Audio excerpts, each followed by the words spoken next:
How's it going, guys? So a very pass level, very easy question for internal medicine for step 2. Also fair game for step 1. I know many of you seeing this clip will instantaneously know the diagnosis based on this spot image, okay? So relax. I will give you some expanded value, some extra factoids regarding some of these answer choices that you might not be thinking of ordinarily. So before we get started, please subscribe to my channel. I really appreciate it. Give the video a like. I really appreciate it. And find me on Instagram at Mehlman_medical, MEHLMAN_medical. Link is down below.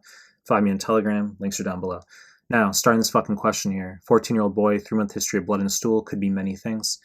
Prior to the episodes, he was treated with amoxicillin for 7 days for otitis media. It's like, ooh, wow, could this be C. difficile, C. diff, right? We think about that as a possibility. The episodes of bloody stool are non-painful, not associated with diarrhea or constipation. We think about how IBD, inflammatory bowel disease, often associated with diarrhea. Or if this were IBS, usually diarrhea or constipation, okay? Physical examination shows no anal fissure, signs of trauma, just relevant findings that should be noted. Vitals are within normal limits. Then we have this spot diagnosis here, okay? Very easy, as I just prefaced. Many of you already know the diagnosis, which is Peutz-Jeghers syndrome, which is the combination of hamartomatous colonic polyps plus perioral melanosis, okay? Very fancy, very sophisticated way of saying hyperpigmentation around the mouth / of the lips. Now, what step 1 will do is show you this image, and then the answer will just be hamartomatous. Okay, so they might have different types of polyps listed, like hyperplastic, etc. Answer, hamartomatous. For 2CK, we're asking, what's the next best step in diagnosis here? And I said I'd provide you some expanded value. So let's just walk backwards to the answer choices. Upper GI series, wrong fucking answer. This is for congenital midgut volvulus. Now, the way this is going to show up on the step 2 is for pediatrics, is they're going to give you a big paragraph. You say, no idea what's really going on here. There's some bilious vomiting, but like could be duodenal atresia, etc. Just not really sure what it is. They show you an image with a corkscrew appearance. You still say no idea what it is. And then they tell you in the last line of the question, they say an upper GI series is performed, which is the test that's done for congenital midgut volvulus, okay? Answer will be failure of rotation of proximal bowel. Now, an upper GI series is a barium swallow plus abdominal x-rays. And once again, if you see this as the test that's ordered in the question, then that you know the diagnosis is congenital midgut volvulus, okay? So that's what you should associate that with. That's a factoid right there. Now, regarding stool culture versus stool toxin test, this is not C. difficile, clearly, okay? Pseudomembranous colitis, obviously wrong answer.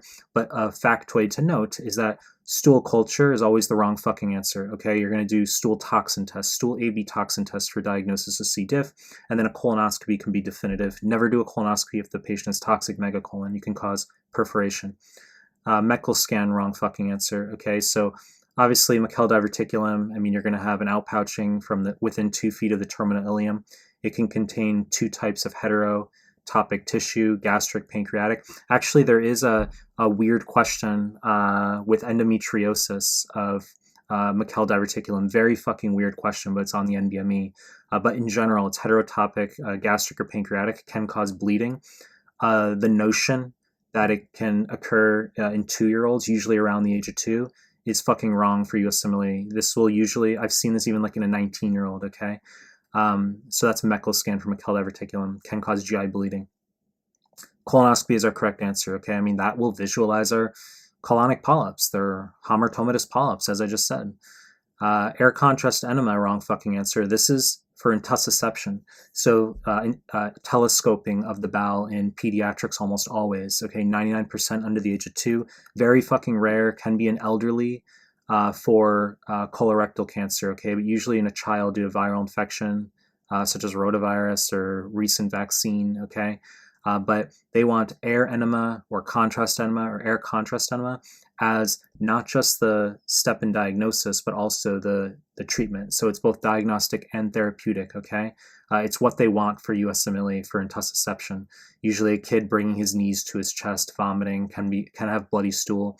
If you get I don't want to get too off topic, but if you have a vignette where it sounds like intussusception, as I just described, but they tell you abdominal x-ray shows dilated loops of small bowel with air fluid levels, the answer is congenital midgut volvulus instead. Very fucking difficult question. And for that, we said we're going to do an upper GI series if they ask you for congenital midgut volvulus.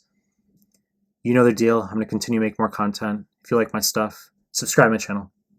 And I appreciate your time. That's it.